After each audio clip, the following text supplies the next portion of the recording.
పాదారవింద శతకంలో 4వ శ్లోకం. వహంతి సైందూరీం సరణిమవనం రామరపురీ పురంధ్రీ సీమంతే కవి కమల బాలార్క సుషమా త్రయీ సీమంతిన్యాః స్తనతట నిచోలారుణపటీ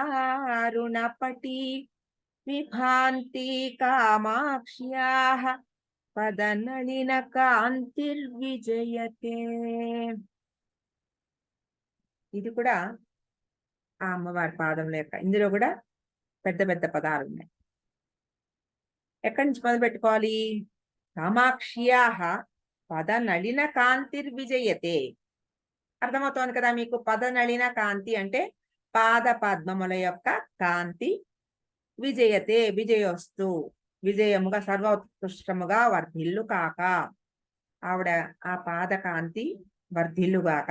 అది ఎలా ఎలా కనబడుతోంది ఈ శ్లోకంలో ఆయనకి అమ్మవారి కాంతి, పాదకాంతి? వహంతి సైందూరీం సరణిమవనం రామరపురీ పురంధ్రీ సీమంతే. ఇదంతా ఒకటే. అంటే మామూలుగా ఆడవాళ్ళు సింధూరం పెట్టుకుంటారు. సరణి అంటే పాపిట, ఈ మధ్యలో నుంచి ఇక్కడ ఉండే పాపిట, అంటే జుట్టును అటు ఇటు తీస్తే మధ్యలో వచ్చే పార్టిషన్ ఉంటుంది కదా, అక్కడ ఆ సరణిలో వహంతి సైందూరి అంటే సింధూరము యొక్క, ఆ సింధూరం యొక్క కాంతి. సింధూరం అంటే ఎర్రగా ఉంటుంది కదా, అది మనందరికీ తెలుసు. ఆ సింధూరం ఎవరి పాపిటలో ఉన్నది అది చెప్తున్నారు. సరణి అవనం రామరపురీ పురంధ్రీ సీమంతే. ఇక్కడ అవనమ్ర, అవనమ్ర అంటే నమ్ర అంటే నమస్కరిస్తున్నా. అవనమ్ర అంటే ఇంకా చాలా వంగి నమస్కరిస్తున్నా, చాలా ఒబీడియంట్ గా నమస్కారం చేస్తున్నా. చాలా అంటే మన బాడీ లాంగ్వేజ్ లో మనం చూపిస్తూ ఉంటాం చూడండి, నమస్కారం అనేది. మామూలుగా ఒకసారి నమస్కారం, ఒక్కొక్కసారి ఇంకా చెయ్యెత్తి కూడా ఒకసారి నమస్కారం చెప్తారు పిల్లలు. అసలు హాయ్ వాటిల్లోకి వచ్చేసారు కదా ఇప్పుడు. నమస్కారం పెట్టడం అనేది చాలా మంచి పద్ధతి. పిల్లలకి కూడా, చాలా మంది పిల్లలకి అలవాటు లేదు. ఆ నమస్కారం పెట్టేటప్పుడు మామూలుగా ఆ నమస్కార పద్ధతిలోనే ఒక మంచి మన ఆ ఒబీడియన్స్ అది చూపించచ్చు మనం. అది ఇంకా ఒబీడియన్స్ చూపించడం అంటే తల ఉంచి మరీ నమస్కరించడం అన్నమాట. అది మనకి సౌందర్య లహరిలో శృతీనాం మూర్ధానో దదతి తవయౌ శేఖరతయ, ఆ శ్లోకంలో ఆ శృతులు ఆ అమ్మవారి పాదముల యొక్క ఆ పాదాల దగ్గర తల ఉంచి ఆవిడ పాద ధూళి వాళ్ళకి సింధూరంగా భాసిస్తోంది అని అందులో చెప్పారు. ఇది కూడా మోరార్లెస్ అటువంటి భావనే. ఈ అవనమ్ర అమరపురి పురంధ్రి, అమరపురి పురంధ్రి. పురంధ్రి అంటే స్త్రీలు, అమరపురి అంటే ఇంద్రుడి నగరం, అంటే స్వర్గం. స్వర్గంలో ఉన్న స్త్రీలు, ఆ స్త్రీల యొక్క సీమంతే, వాళ్ళ యొక్క పాపిటలో.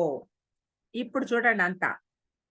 వహంతి సైందూరీం సరణిం అవనమ్ర అమరపురీ పురంధ్రీ సీమంతే. ఇన్ని మాటలు ఉన్నాయి అందులో. అన్ని కలిపేసి ఒక్కసారిగా చదివేస్తే మీకు అది పెద్ద మాటలాగా అనిపిస్తుంది, కానీ వాటిని విడగొట్టలేము. అంతా కలిపి ఒక్కసారిగానే చదవాలలా. అక్కడ ఆ దేవతా స్త్రీల యొక్క పాపిటలో సింధూరంగా భాసిస్తోంది అంటే వాళ్ళ అమ్మవారి పాదాల దగ్గర ఎంత వంగి నమస్కారం చేశారు, పాదాల మీద తలలు మోపి నమస్కారం చేశారు. అంతే కదా, అమ్మవారి ఆ ఎరుపు వాళ్ళ పాపటలో అంటింది అంటే అలా ఒక విధంగా చెప్పుకోవచ్చు. ఇంకొక రెండో విధంగా ఏమిటి, అమ్మవారి పాదముల ఎర్రటి కాంతి, వాళ్ళు సింధూరం పెట్టుకున్నారు కదా, ఆ సింధూరము అమ్మవారి పాదాల కాంతి పడి ఇంకా ఆ రిఫ్లెక్షన్ తో ఇంకా ఎర్రగా కనబడుతోంది. అలా కూడా చెప్పుకోవచ్చు. అమ్మవారి పాద రజమే ఆ లత్తుకే వాళ్ళ పాపిటలో సింధూరంగా భాసిస్తోందన్నా అనుకోవచ్చు. వాళ్ళకి ఆల్రెడీ పెట్టుకున్న ఆ సింధూరము అమ్మవారి పాద కాంతితో ఇంకా ఎర్రగా మెరిసిపోతూ కనబడుతోంది. ఇది ఇందులో ఉన్న ఈ అర్థం. అక్కడికి ఒకటైంది. రెండోది కవి కమల బాలార్క సుషమా. బాల అర్క సుషమ. బాల అర్కము, అర్కము అంటే సూర్యుడు. బాలార్కం అంటే ఏమిటి? పొద్దున్నే ఉదయిస్తున్న సూర్యుడు. బాల సూర్యుడు. సుషమ ఆ సూర్యుని వెలుగు. ఆ ఆ బాల సుషమ కవి కమల. కమలాలకి సూర్యుడు రాగానే ఏమవుతుంది?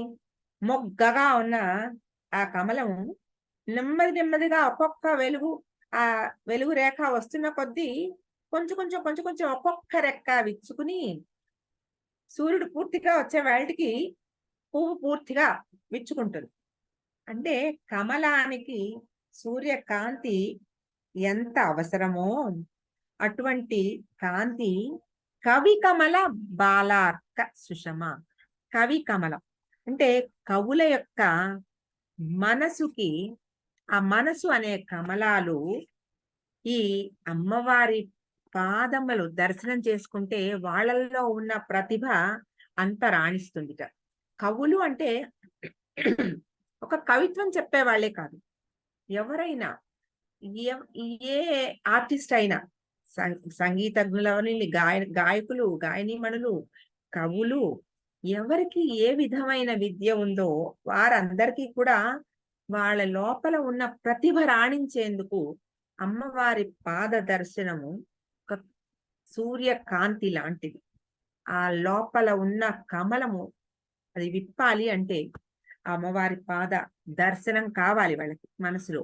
అప్పుడు వచ్చిన ఏ విద్య అయినా అది అద్భుతమైన రాణింపుకి వస్తుంది అనమాట. అది ఆవిడ నుంచి వస్తున్నది కదా, ఆ పాద కాంతి నుంచి వస్తున్న జ్ఞానం కాబట్టి ఆ జ్ఞానంతో వచ్చిన, ఆ వెలుగులతో వచ్చిన కవిత్వం గాని, సంగీతం గాని, విద్య గాని, ఏ విద్య అయినా అది అద్భుతంగా రాణిస్తుంది.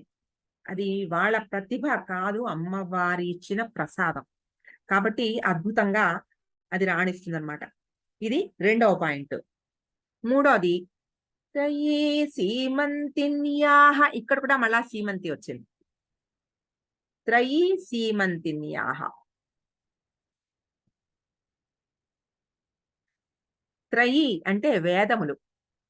సీమంతిన్యాహ ఆ వేద స్త్రీ యొక్క పాపిటలో స్తనతట నిచోలారుణ పటి. ఆ సీమంతిన్య అనేది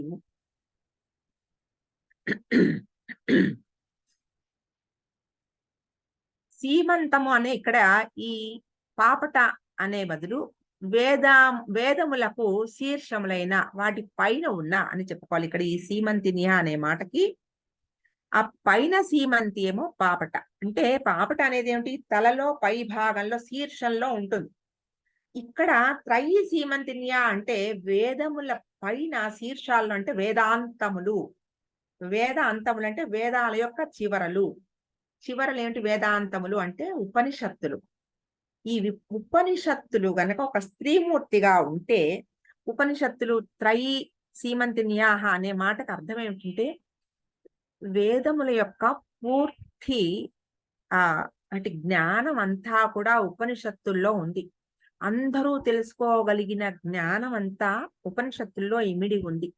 కాబట్టి వేదాంతములలో అంటే ఈ ఉపనిషత్తులలో, ఉపనిషత్తులు గనక ఒక స్త్రీమూర్తిగా ఉంటే, ఆవిడ గనక అమ్మవారి దగ్గర దర్శనానికి పాద దర్శనం చేసుకుంటూ ఉంటే, ఇవన్నీ కూడా అమ్మవారి పాదాల దగ్గరే చెప్తున్నారు. ఇంత గొప్ప ఆ దేవతా స్త్రీలు గాని, తర్వాత ఈ ఆ ఉపనిషత్ స్త్రీలు గాని, వీళ్ళందరూ కూడా అమ్మవారి దగ్గరే ఉన్నారు. అంటే ఏంటంటే అమ్మవారు వేదాంగములకి ఆత్మ, ఆ జ్ఞానం ఏముందో, ఆత్మ జ్ఞానం ఏముందో అదంతా అమ్మవారి.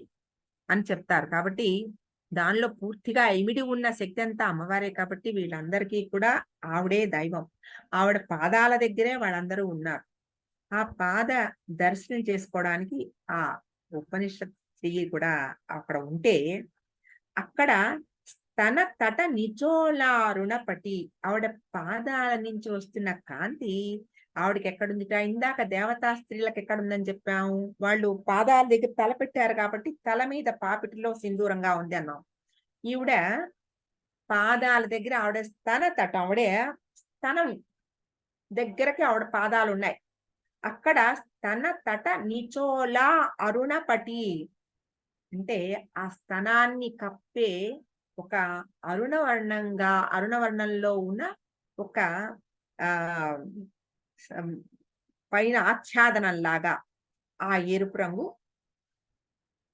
ఎరుపు రవిక గుడ్డలాగా ఆ ఎరుపు రంగు ఆచ్ఛాదనంలాగా ఉందిట. ఉపనిషత్ స్త్రీకి అమ్మవారి పాదాల నుంచి వస్తున్న ఒక కాంతి. అటువంటి ఆ కాంతి విభాంతి. భాంతి అంటే ప్రకాశిస్తున్న, విభాంతి అంటే చాలా ప్రకాశానికే ప్రకాశం, చాలా పవర్ఫుల్ అన్నమాట ఆ మాట. ఇంకా ఒక్కసారి చాలా మనం 2 సార్లు 3 సార్లు చెప్పి చాలా పవర్ఫుల్ అంటాం కదా, అటువంటి మాట అక్కడ వాడారు. పైన చెప్పిన అవనమ్ర అనే మాట కూడా నమ్ర అంటే నమస్కరిస్తున్నా, అవనమ్ర అనే మాటలో వంగి నమస్కరిస్తున్నా అంటే చాలా డూయింగ్ అసలు పూర్తిగా ఆ పాదాక్రాంతం అయిపోవడం అన్నమాట అది. అటువంటి ఆ అవనమ్రం అని చెప్పారు. ఇక్కడేమో ఆవిడ ఆ ఎరుపు రంగు ఈ ఉపనిషత్ స్త్రీకి స్తనాన్ని కప్పుతున్న ఎర్రని రవిక గుడ్డలాగా భాసిస్తోంది ఆవిడ ఒంటి మీద అని ఈ చరణ కమలముల యొక్క ప్రాధాన్యత, ఆ ఎరుపు రంగు ఇవి ఇందులో ఈ శ్లోకంలో కూడా చెప్పారు. ఆ పాదాల చెంతే ఉపనిషత్ స్త్రీలు ఉన్నారు, దేవతా స్త్రీలు ఉన్నారు. ఇంతమంది అంటే అంటే వేదములు అనంగానే బ్రహ్మ కూడా వస్తాడు. అలా ఇంతమంది దేవతలు ఆ పాదముల దగ్గరే ఉన్నారంటే ఆ పాదాలకి అంతటి పవిత్రత, అధిష్టాత్రిత్వం అంటే పూర్తిగా అన్నిటికీ మించి ఉంది. ఆవిడ పాదాల కిందే అన్ని ఉన్నాయి. కాబట్టి పాదాలు మనం తలుచుకోగానే కూడా మనకి ఆ సహస్రార చక్రంలో అమ్మవారి పాద దర్శనం అవుతుంది. తర్వాత మనకి గుళ్ళో వెళ్తే కూడా శఠగోపం పెడతారు. శఠగోపం మీద అక్కడ ఆ గుడికి సంబంధించిన దేవతల యొక్క పాదాలు ఉంటాయి దాని మీద మీరు చూస్తే. అంటే పాదాలు మన శఠగోపం మన తల మీద అవి ఆనించడం వలన మనకి ఆ పాద ధ్యానం కలగాలి, ఆ పాద కరుణా కటాక్షాలు మనకి రావాలి అని ఆ శఠగోపం యొక్క అర్థం మనకి. ఈ ఇందులో ఉపనిషత్తులు, వేదాలు అంటే త్రయి అన్నారు. త్రయి అంటే వేదములకి 4 వేదాలు కదా, మరి త్రయి ఎందుకున్నారు? త్రయి అంటే 3. అధర్వణ వేదానికి చెప్పరు, త్రయి అనే అంటారు. వేదాలు 3 ఋగ్యజు సామ ఈ 3 త్రయి అనగానే మనకి వేదాలు అని గుర్తు రావాలి. వేదాలకు సంబంధించి త్రయి అంటారు. ఈ వేదాల నుంచి ఉపనిషత్తులు వచ్చాయని శీర్షాలు అని చెప్పుకున్నాం. సీమంతిన్యాహ, త్రయీ సీమంతిన్యాహ అంటే ఉపనిషత్తుల గురించి మనం మాట్లాడుతున్నాం. మామూలుగా మనం నేర్చుకునే అన్ని విద్యలు, మనం భుక్తికి సమకూర్చే అన్ని విద్యలు, ఇది చదువుకుంటే ఈ డిగ్రీ ఉంటే ఈ ఉద్యోగం వస్తుంది, ఇలా మనకి ఆ లైఫ్ ఈ రకంగా మనం ప్లాన్ చేసుకుంటాం. ఇది నేర్చుకోవాలి, అది నేర్చుకోవాలి. ఏది నేర్చుకున్నా, కళలు నేర్చుకున్నా, ఏవి నేర్చుకున్నా కూడా ఇవన్నీ కూడా లౌకికమైన ఈ జ్ఞానానికి సంబంధించి చాలా లిమిటెడ్. అంటే ఒక డిగ్రీ ఉంది దానికి. జ్ఞానానికి ఎలాగో లిమిట్ లేదు, కానీ మనం రాసే ఈ పరీక్షలు వాటికి ఒక లిమిట్ ఉంది. ఒక డిగ్రీ ఉంది దానికి. ఒక డిగ్రీ వస్తుంది. ఆ డిగ్రీ వస్తే మనకి ఆ సర్టిఫికెట్ ఉంటే నువ్వు you are eligible for this అనేది ఒకటి మనకుంది. అది లౌకికపరమైన జ్ఞానం. అంటే ఏదైనా ఒక దానికి ఒక లిమిట్ ఉంటుందో. అలౌకికమైన జ్ఞానానికి లిమిట్ లేదు. అది మనం సంపాదించాలంటే, ఆ జ్ఞానాన్ని సంపాదించాలంటే చాలా ఆ లిమిట్ లో నుంచి మనం బయటికి వెళ్ళాలి. ఇదంతా ఏదైతే మనని లిమిట్ చేసేస్తూ ఉన్నాయి, ఇది వస్తే నాకు ఆనందం, అది వస్తే నాకు ఆనందం, ఇది నాకు కావాలి, అది నాకు కావాలి, ఈ కోరికలను మించి ఇంకేదో ఏది వస్తే నాకు ఇంకా అద్భుతమైన ఒక ఆనంద ప్రపంచంలోకి నేను వెళ్ళగలుగుతాను అనే ఒక ఆలోచన ఎప్పుడొస్తుంది మనలో? కుండలిని జాగృతమైనప్పుడు, ఇంద్రియ లోలత్వాన్ని మించి ఈ ఇంద్రియాలతో ఇంకా నేనేదో వీటిని అధిగమించి వెళ్ళవలసిన ఇంకేదో ఆనందానికి నేను వెళ్ళాలి అని ఒక జ్ఞానం లోపల ప్రవేశిస్తుంది. ఎప్పుడైతే కొంత కొంతగా మనలో ఆ స్టెప్ వైజ్ మార్పు వస్తూ ఉంటుంది ఆలోచనల్లో. ఈ ఆలోచనలో మనకి మామూలుగా ఒక ఆలోచన స్రవంతి ఎలా వెళ్ళిపోతూ ఉంటుంది? ఈ ఆలోచన నుంచి ఇంకోటి, ఇంకో దానికి ఇంకోటి, ఇంకో దానికి ఇంకోటి కొనసాగింపు కనెక్ట్ అయిపోతూ ఉంటాయి. ఒక్క పాయింట్ నుంచి ఎక్కడికెళ్తామో మనకే తెలీదు. అసలు ఎక్కడ మొదలుపెట్టామో ఆలోచన, ఎక్కడ ఎండ్ అయ్యామో మనకు తెలీదసలు. ఏదో ఎవరో గుర్తొస్తారు. గుర్తొచ్చిన వాళ్ళతో కనెక్ట్ అయ్యి ఏదో సిట్యుయేషన్ గుర్తొస్తుంది. ఆ సిట్యుయేషన్‌తో ఇంకెవరో మనుషులు గుర్తొస్తారు. అసలు మనసుకి ఆ అసలు ఖాళీగే ఉండకుండా, ఈ ఆలోచన స్రవంతి నెమ్మదిగా హంస మూడవ శ్లోకంలో చెప్పుకున్నట్టు ప్రాణాయామ నియంత్రణ ఎప్పుడైతే వస్తుందో, అది వచ్చినప్పుడు ఆలోచన స్రవంతిలో కూడా మార్పొస్తుంది. ఆ స్పీడ్‌గా ఉండే ఆలోచనలు తగ్గుతాయి. ఈ తగ్గుతున్న ఆలోచనలకి అంటే అసలు మొదట్లో ఎలా ఉంటుంది? ఈ ఆలోచనకి, ఈ ఆలోచనకి మధ్యలో ప్లేస్ లేదు.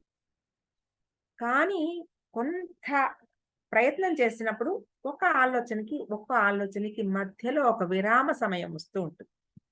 అదే ప్రశాంతత. ఈ ప్రశాంతతని మనం తెలుసుకునే ప్రయత్నం చేస్తూ ఉంటే మెడిటేషన్‌లో మనం చేయవలసింది అదే. ఆలోచనలు వస్తూ ఉంటాయి, పోతూ ఉంటాయి. దాన్ని వదిలేయమని చెప్తూ ఉంటారు కదా!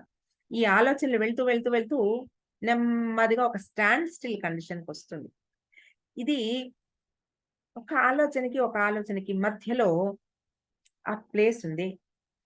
ఈ ప్లేస్‌లో మనం నేర్చుకునే ఏదైనా ఒక మంత్ర జపమో, ఒక స్తోత్ర పారాయణం అంటే అది ఒక దైవ నామమే అక్కర్లా. ఏదన్నా ఒక ఒక స్తోత్రంలో అలా వెళ్ళిపోతూ ఉండేవి కూడా. వాటిల్లో కూడా చాలా బీజాక్షరాలు ఉన్నాయని చెప్పుకుంటున్నాం కదా శ్లోకాల్లో.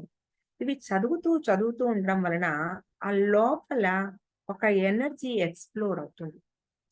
చేయగా ఆ లోపల ఆ 2 ఆలోచనల మధ్య ప్లేస్ పెరుగుతూ ఉంటుంది. ఆ పెరుగుతున్న ఆ స్థానంలో ఈ మనం జపం చేయగా ఒక జనరేట్ అయిన ఎనర్జీ ఉంది. ఈ జనరేట్ అయిన ఎనర్జీ ఆ లోపల ఆలోచనలకి మధ్య ప్లేస్‌ని పెంచుతూ ఉంటుంది.